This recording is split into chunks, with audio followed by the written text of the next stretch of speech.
August 23, 1914. Dawn. Along the Mons Condé Canal, Belgium. The mist hung thick over the water. You could hear it before you saw it. Not gunfire, not artillery, just boots. Thousands of boots hitting the road in unison. The sound of an entire German army marching toward a handful of British regulars who had been told to hold a canal they couldn't possibly defend. Private Thomas Painting of the Royal Irish Rifles crouched in his firing position, his fingers wrapped around a short magazine Lee-Enfield. The rifle was warm from the morning sun. It smelled of gun oil and history. He had fired 15 rounds a minute in training. On a good day, with adrenaline and muscle memory aligned, he could push 20. But that was on a range.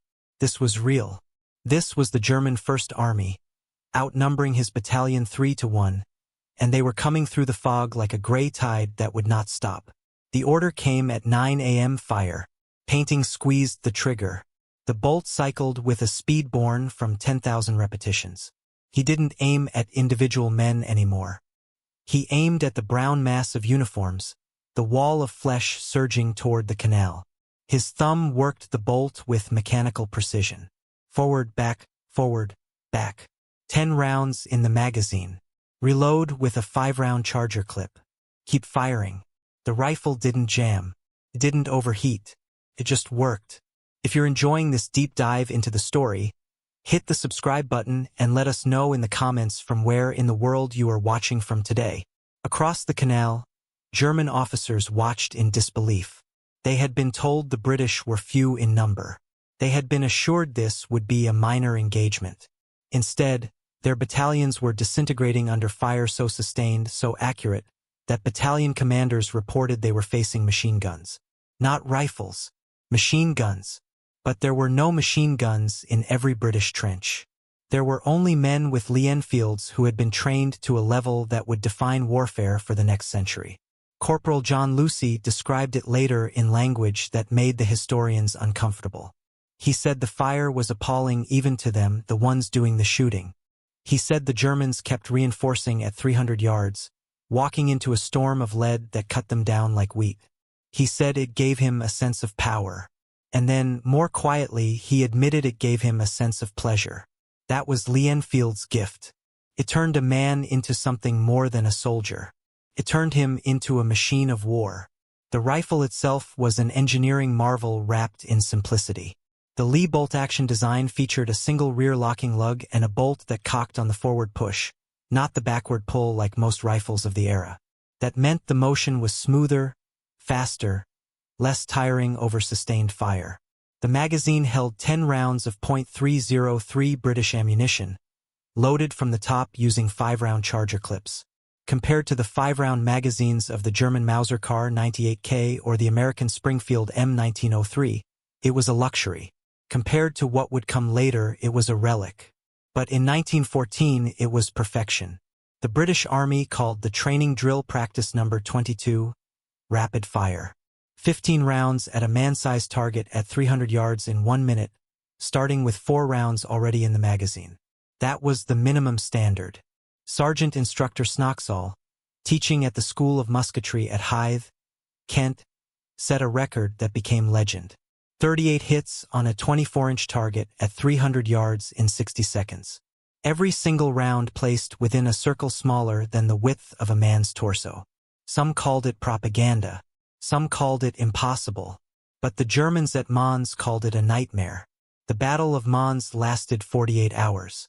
British losses were approximately 1,600 killed or wounded. German losses reached 5,000. The British Expeditionary Force withdrew in good order, allowing the French Fifth Army to escape encirclement. The Germans, who had expected a walkover, found themselves facing an army that refused to die. And at the center of that refusal was a bolt-action rifle that could outshoot anything the enemy carried. But here is the uncomfortable truth that military historians would argue over for the next 100 years. The Lee-Enfield was not better than its competitors because of superior engineering. The German Mauser had better workmanship. The American Springfield had better long-range accuracy. The Lee-Enfield was better because the British Army had created a culture of marksmanship that bordered on obsession. Soldiers practiced with wooden dummy rounds in their barracks at night. They fired thousands of rounds on ranges until their shoulders bruised. They qualified for extra pay if they could meet the standard. The rifle was just the tool. The weapon was the man. Fast forward 22 years. 1936. Springfield Armory, Massachusetts. A French-Canadian immigrant named John Garand stood in a testing facility, watching a rifle fire that should not have existed. It was called the M1. It was semi-automatic. Pull the trigger, the rifle fires. Release the trigger, the rifle is ready to fire again. No bolt to cycle. No manual action required between shots. In a world where every major army still used bolt-action rifles designed in the 1890s, this was witchcraft. The United States Army officially adopted the M1 Garand on January 9, 1936. It was the first semi-automatic rifle to become standard issue in any army. The implications were profound. A trained rifleman with a Springfield could fire 15 aimed shots per minute if he was skilled and lucky. A rifleman with a Garand could fire 30. Double the firepower. Same number of men. And unlike the Lee-Enfield, which required the shooter to take his hand off the firing grip to work the bolt, the Garand kept both hands on the weapon. The sight picture never broke. The follow-up shot came faster. The advantage was mathematical and undeniable. But there was a cost. The M1 weighed 9.5 pounds unloaded, compared to 8.5 for the Lee-Enfield. It was 43.5 inches long, built around the massive .30-06 Springfield cartridge that packed more punch than the British .303 but also generated brutal recoil. The rifle fed from an 8-round and block clip that inserted from the top and ejected with a distinctive metallic ping when empty. That ping would become both famous and controversial. Rumor said German and Japanese soldiers listened for it, waiting for the moment when an American rifleman was defenseless. Veterans who actually fought said that was nonsense. In the chaos of combat, no one heard anything but screaming and explosions. The Garand was complex. It had a gas-operated long-stroke piston. It had a rotating bolt with multiple locking lugs. It could be field-stripped in seconds but required understanding. Early critics said it was too complicated for conscript soldiers. They said it would jam in mud. They said it would fail in the desert, in the jungle, in the frozen mountains. They were wrong on almost every count. September 19, 1937. Production began at Springfield Armory at the rate of 10 rifles per day. By 1941, Winchester Repeating Arms had joined production. By 1945, over 4 million Garands had been built. And in the hands of American soldiers landing on beaches from Normandy to Okinawa, the rifle earned a reputation that would eclipse every other infantry weapon of the war. But it didn't start that way. In the early days of World War II, the Garand was still rare. American soldiers in the Philippines in December 1941 carried Springfields. Marines landing on Guadalcanal in August 1942 had a mix of both. It wasn't until mid-1943 that the M1 became truly universal. And by then, the question that had been whispered in planning rooms and debated in after-action reports could no longer be ignored. Was the semi-automatic advantage real, or was it a myth? December 7, 1941. Pearl Harbor. The United States entered a war it was not prepared to fight. The Army had been gutted by budget cuts. Equipment was outdated. Training was minimal. But the M1 Garand was ready. The rifle had been in service for 5 years. It had been tested in every conceivable environment. And now it would face the only test that mattered. Combat. North Africa. November 1942. Operation Torch. American troops landed in Morocco and Algeria, engaging Vichy French forces and then pivoting east to fight the German Afrika Korps. The desert was a nightmare for weapons. Sand infiltrated every mechanism. Heat warped metal. Lubricants turned to sludge. The M1 Garand, with its exposed gas system and complex internals, should have failed. Didn't. Soldiers learned to run the rifle dry using minimal oil. They learned to blow sand out of the action between shots. They learned to trust the rifle even when logic said it should seize up and die. But the real revelation came in close quarters fighting. In the streets of Kasserine Pass, Where German tanks and infantry overran American positions in February 1943, the Garand proved its worth not through superior accuracy but through volume of fire. When a German soldier appeared around a corner, the rifleman with a Springfield had one chance to hit before working the bolt. The rifleman with a Garand had 8 chances, delivered as fast as he could pull the trigger. That difference saved lives. Turned ambushes into firefights. It gave American soldiers a psychological edge that was harder to quantify but impossible to deny. The Germans noticed. Captured documents from 1943 show Wehrmacht intelligence assessing American small arms. They noted Garand's semi-automatic action. They noted its reliability. They concluded it was a significant advantage, particularly in close-range engagements. But they also noted something else. American soldiers, unlike British soldiers, did not emphasize rapid bolt manipulation. They relied on the rifle to do the work. This made them effective at short range but less dangerous at long range, where marksmanship mattered more than rate of fire. The comparison was inevitable. The British were still using the Lee-Enfield. The Americans had moved to the Garand. Which was better? The answer depended on who you asked and what kind of fight you were in. Sicily, July 1943. The Allied invasion of Europe began not in France but in the Mediterranean.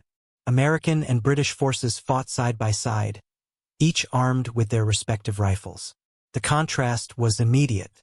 British soldiers could reload their Lee-Enfields without taking their eyes off the target, using muscle memory to guide the 5-round charger clips into the magazine. They could maintain a steady rhythm of fire that, in the hands of a trained marksman, rivaled Garand's semi-automatic advantage. American soldiers, meanwhile, fired faster in short bursts but had to pause every 8 rounds to reload with a new and block clip. That pause was significant. It took 3 to 4 seconds to reload a Garand if you were calm and practiced. Under fire, it could take 6 or 7. And then there was the capacity difference. 10 rounds versus 8. In theory, the Lee-Enfield had a 25% advantage.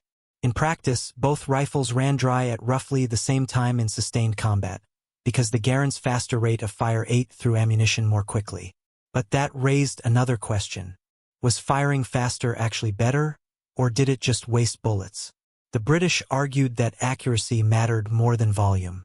A well-trained rifleman with a Lee-Enfield could place 15 aimed shots per minute on target. The Garand might fire 30 rounds per minute, but how many of those hits were connecting? The Americans countered that in the chaos of close combat, aimed fire was a luxury. What mattered was suppression. What mattered was putting enough lead downrange that the enemy kept their heads down while your squad maneuvered. The Garand was built for that doctrine. The Lee-Enfield was built for a different war. Italy, winter 1943 to 1944. The mountains were brutal. Rain turned the battlefield into a swamp of mud that clung to boots and rifles alike. The Lee-Enfield, with its exposed bolt and magazine, struggled. British soldiers spent hours cleaning mud out of their rifles, knowing that a single grain of dirt in the wrong place could jam the mechanism. The Garand, with its enclosed action, fared better. Not perfect, but better. American riflemen could dunk their weapons in a stream, shake them off, and keep fighting. That resilience mattered in conditions where survival often came down to whether your rifle fired when you needed it most. But the British had an advantage the Americans envied. The No. 4 MKI Lee-Enfield, introduced in 1941, featured an improved rear aperture sight mounted on the receiver bridge. It was faster to acquire targets than the old ladder sights. It was more accurate at range. Combined with the rifle's inherent stability and the British emphasis on marksmanship training, it made the Lee-Enfield a sniper's dream. The M1 Garand could be fitted with a scope to create the M1C or M1D sniper variant, but production was limited. Fewer than 8,000 M1C rifles were made during World War II. The British, by contrast, converted thousands of Lee-Enfields into sniper rifles, designated the No. 4 MKIT, and deployed them across every theater. And then there was the question no one wanted to ask out loud. What did the enemy think? German snipers in Italy kept notebooks. They recorded distances, wind conditions, and the types of rifles their targets carried. One entry, recovered after the war from a destroyed bunker near Monte Cassino, read simply, American M1. Dangerous at 300 meters. Rapid fire. Do not expose for more than 2 seconds. Another entry, dated weeks later, read, British Enfield. Accurate at 500 meters. Slow reload. Wait for the bolt cycle. The assessment was clinical. The Germans respected both rifles, but they feared them for different reasons. The Garand was a close-range killer. The Lee-Enfield was a marksman's tool. In the rubble of bombed-out villages, the Garand dominated. In the open fields and ridgelines where long-range engagements decided battles, the Lee-Enfield held its own. But respect was not the same as superiority. The Germans developed their own semi-automatic rifle, the Gur 43, in direct response to the Soviet SVT-40 and the American M1 Garand. They produced over 400,000 of them by the end of the war, but they never replaced the Kar 98K as the standard issue rifle. Logistics, training, and battlefield reality conspired to keep the bolt-action rifle dominant in the Wehrmacht. The Germans understood that a semi-automatic rifle was an advantage, but not a decisive one. Not when machine guns, artillery, and combined arms doctrine mattered more. The same logic applied to the British. They tested the M1 Garand in 1940 as a potential replacement for the Lee-Enfield.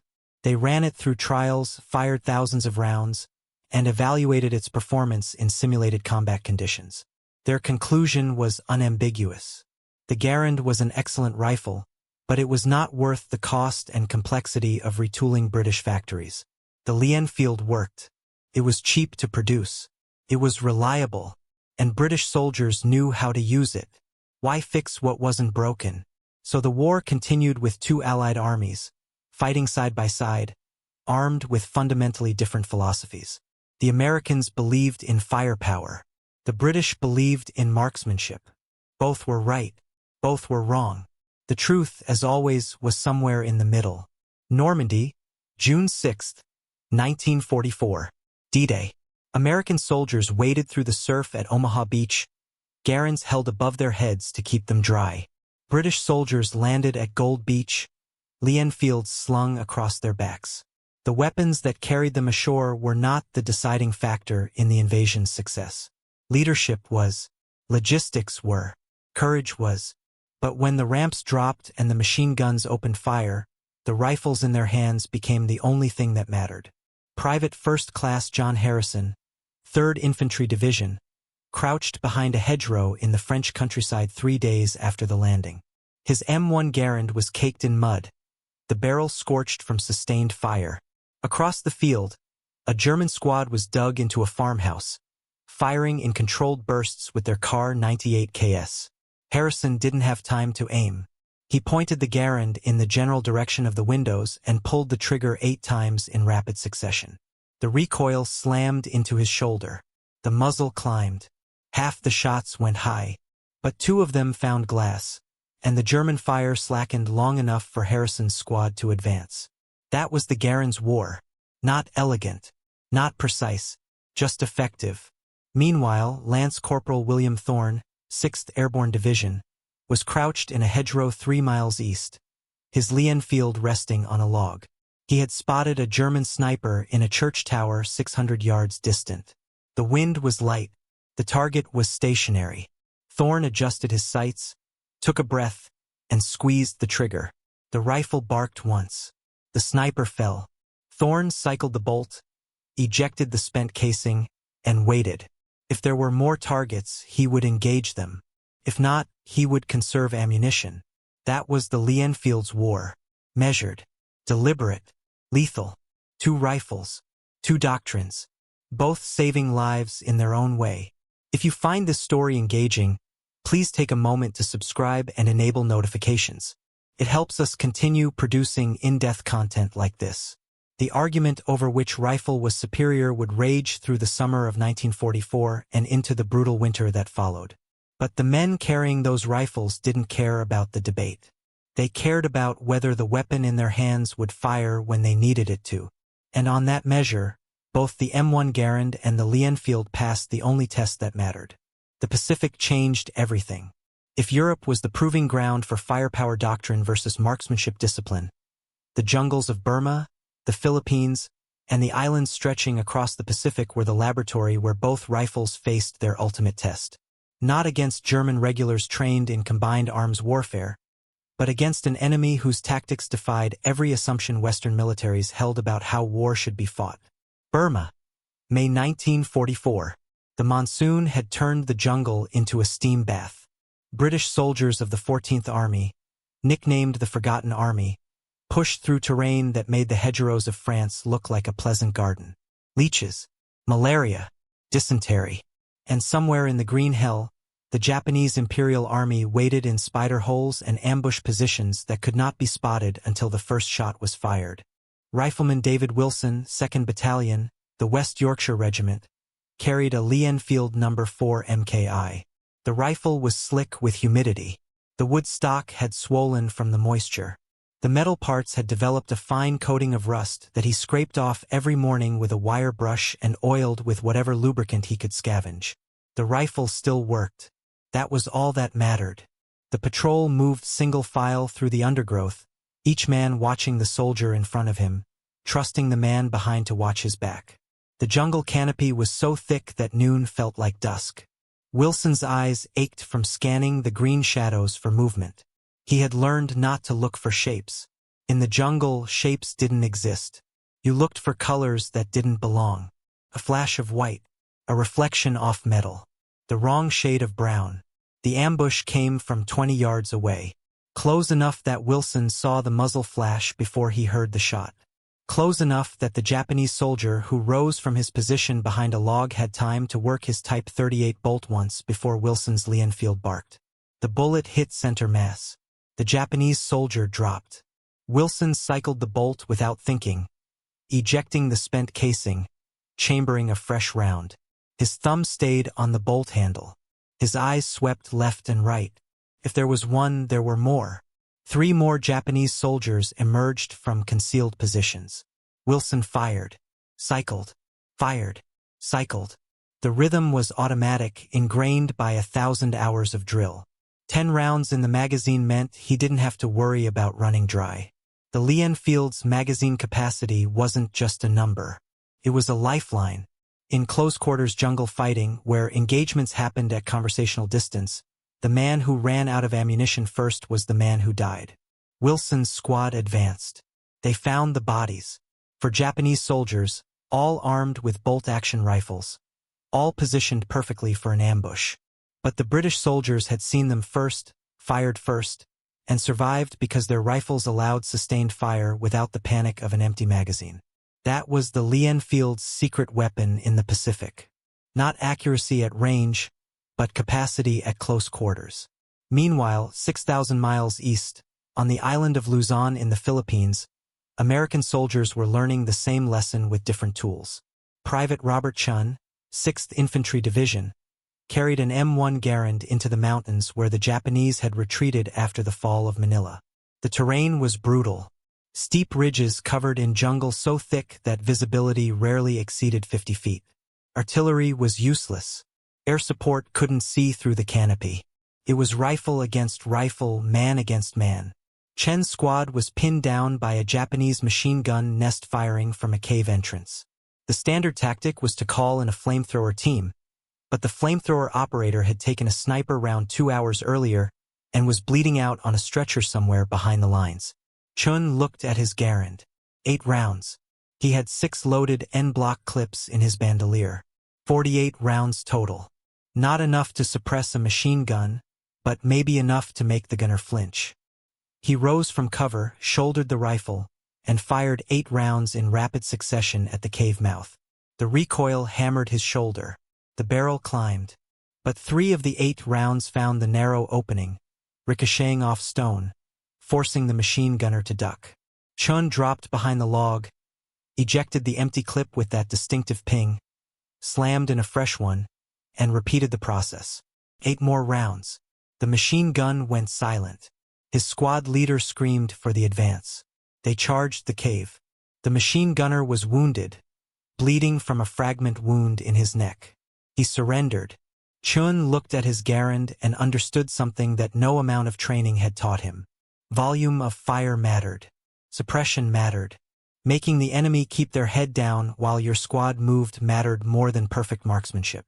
That realization was spreading through the Pacific theater like wildfire.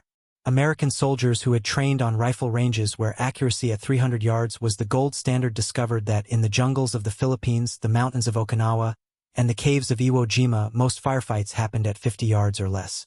At that range, the Garand's semi-automatic advantage was overwhelming. A Japanese soldier with a Type 38 had to work his bolt between shots. An American soldier with a Garand just pulled the trigger. But the British were proving something different. In Burma, where the fighting stretched across open rice paddies and along river valleys where visibility extended to several hundred yards, the Lee-Enfield's accuracy and capacity combined to create a weapon that could dominate engagements at range. British and Commonwealth marksmen, trained to place aimed fire at distances that would have challenged most American riflemen, used their Lee-Enfields to devastating effect.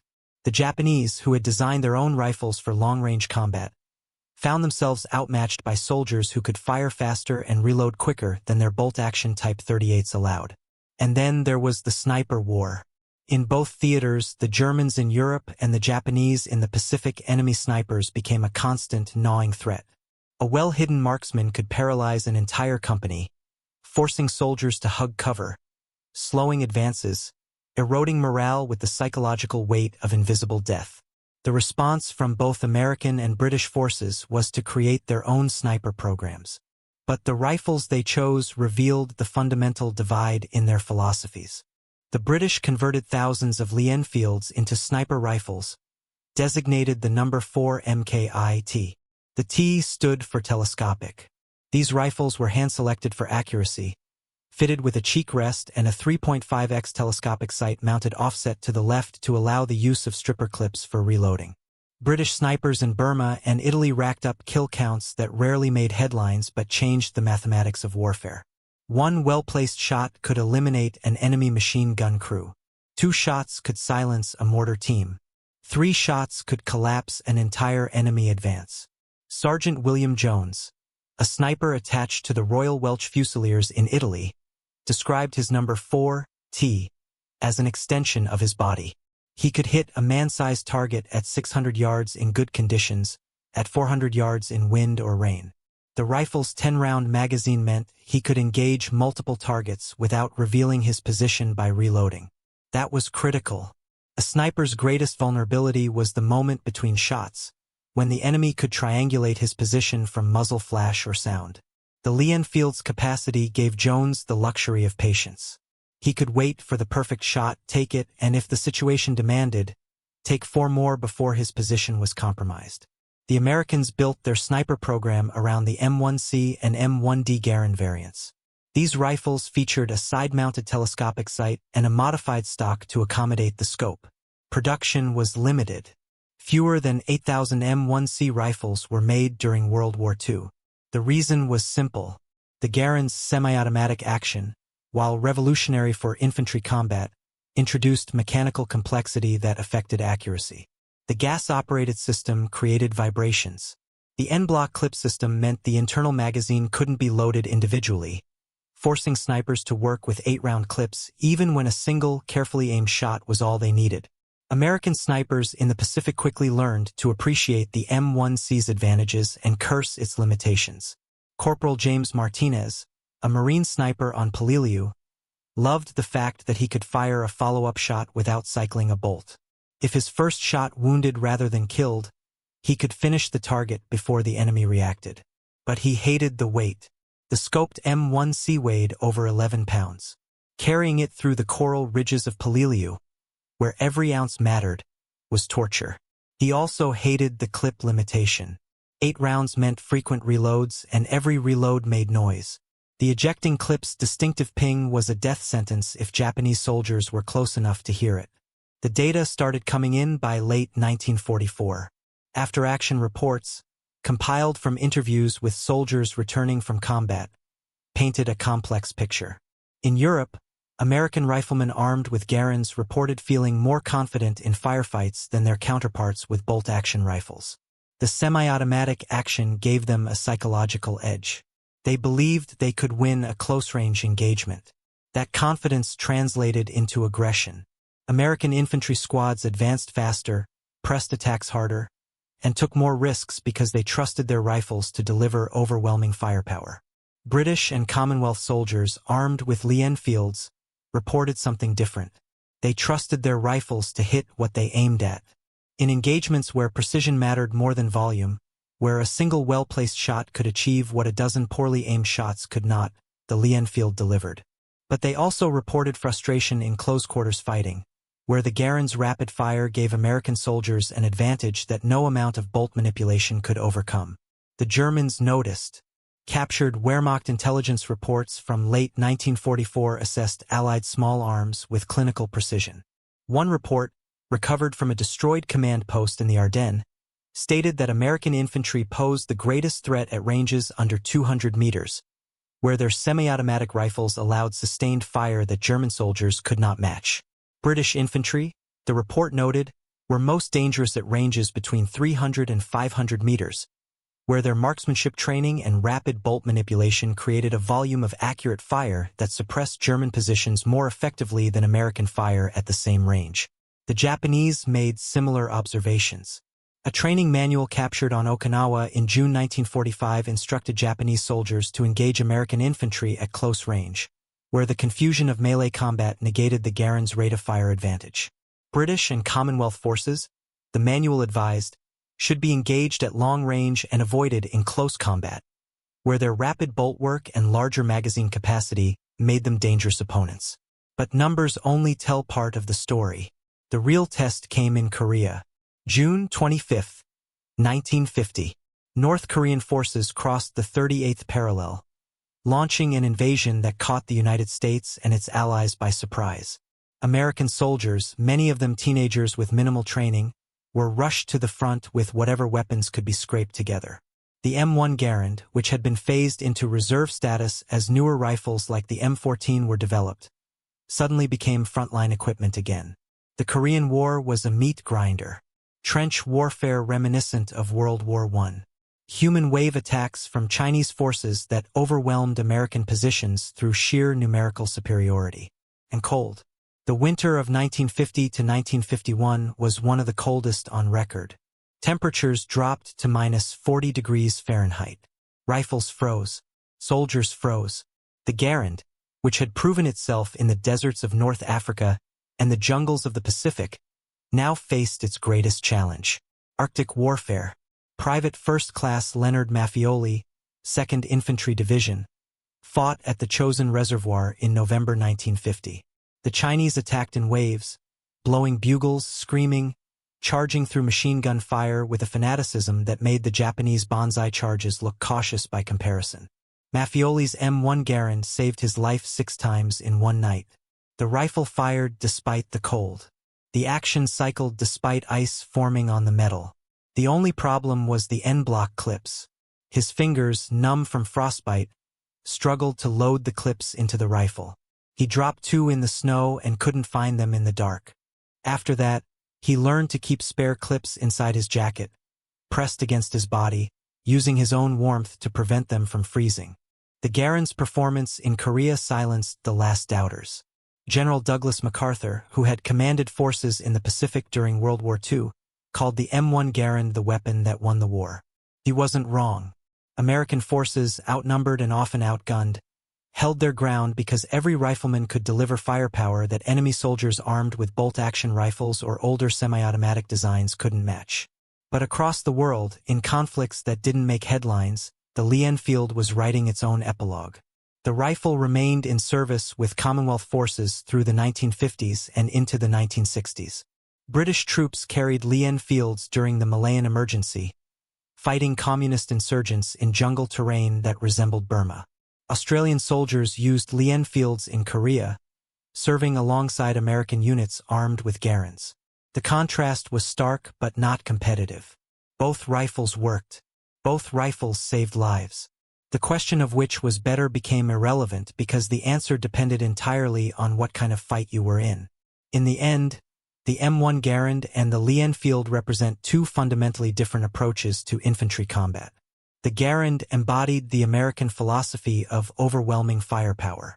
More bullets downrange meant more chances to hit. Semi-automatic operation meant faster engagement times. The rifle turned every soldier into a force multiplier, capable of delivering suppressive fire without the need for machine guns at every position. The Lee-Enfield embodied the British philosophy of disciplined marksmanship. A soldier who could place 15 aimed shots per minute at 300 yards was more valuable than a soldier who could spray 30 rounds in the general direction of the enemy. The rifle's 10-round magazine and smooth bolt action allowed trained marksmen to dominate engagements through precision rather than volume. Both philosophies were correct. Both were flawed. The truth, as veterans of both armies would later admit, was that infantry combat is chaos. Plans collapse. Doctrine evaporates. In the end, the rifle in your hands is only as good as your training, your nerve, and your luck. The M1 Garand gave American soldiers confidence. The Lee-Enfield gave British soldiers precision. Both rifles did their jobs.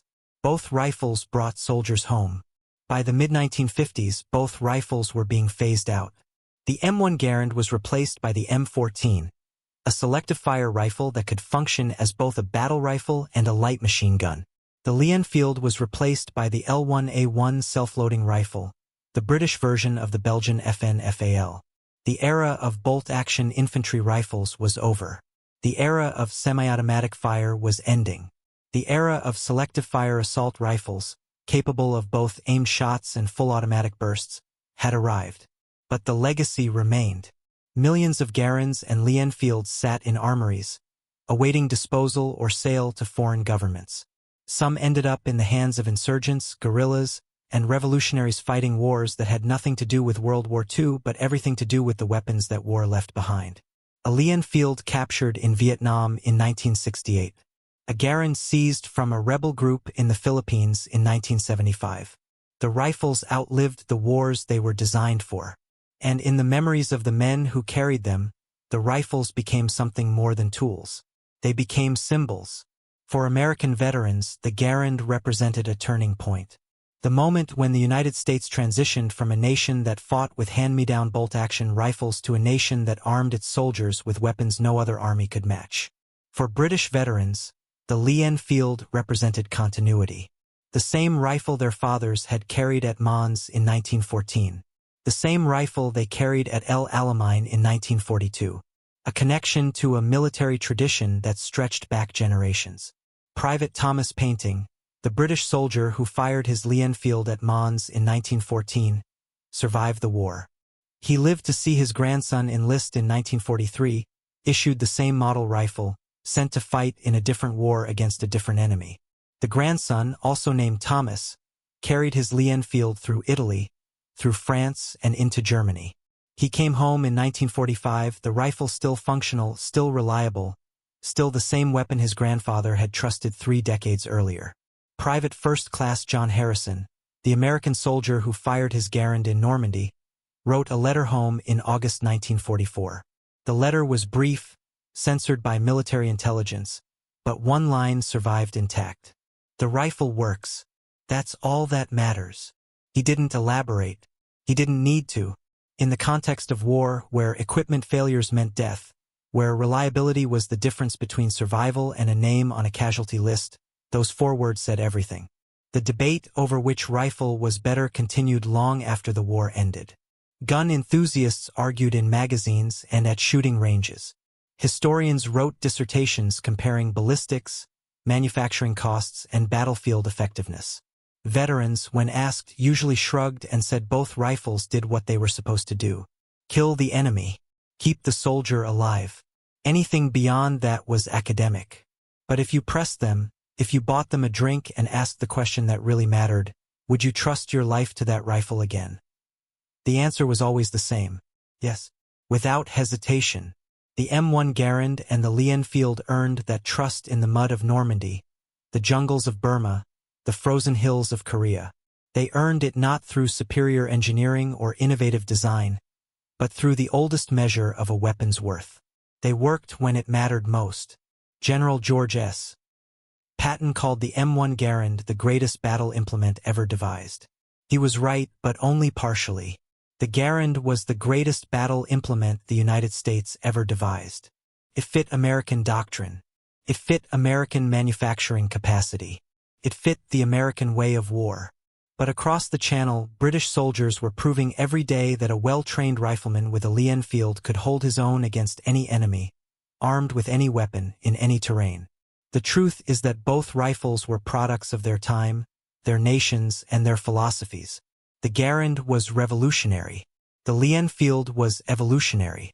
One represented a leap forward in infantry weapons technology. The other represented the perfection of a design that had been refined over decades. Both achieved their goals. Both saved lives. Both earned their place in history. And in the end, that's all a rifle can do. Serve the soldier who carries it. Deliver the shot when it counts. Bring him home alive. The M1 Garand and the Lee-Enfield, 8 rounds and 10, semi-automatic and bolt action, American innovation and British tradition, did exactly that for millions of soldiers across 2 global conflicts and dozens of smaller wars. The German snipers who wrote those clinical assessments in their notebooks understood something that historians sometimes miss. They weren't comparing weapons in a vacuum. They were comparing soldiers. The Garand made American soldiers aggressive. The Lee-Enfield made British soldiers precise. Both rifles amplified the strengths of the men who carried them. Both rifles turned infantry into something more than flesh and blood. They turned them into forces of history. The ping of an ejecting Garand clip. The smooth snick of a Lee-Enfield bolt. Those sounds echoed across battlefields on 3 continents for over a decade. They were the sounds of war. But they were also the sounds of engineering genius, military doctrine, and human courage combined into a single moment of controlled violence. And for the soldiers who heard those sounds, who felt the recoil, who watched the target fall, those sounds meant one thing: survival. Thank you for watching. For more detailed historical breakdowns, check out the other videos on your screen now and don't forget to subscribe.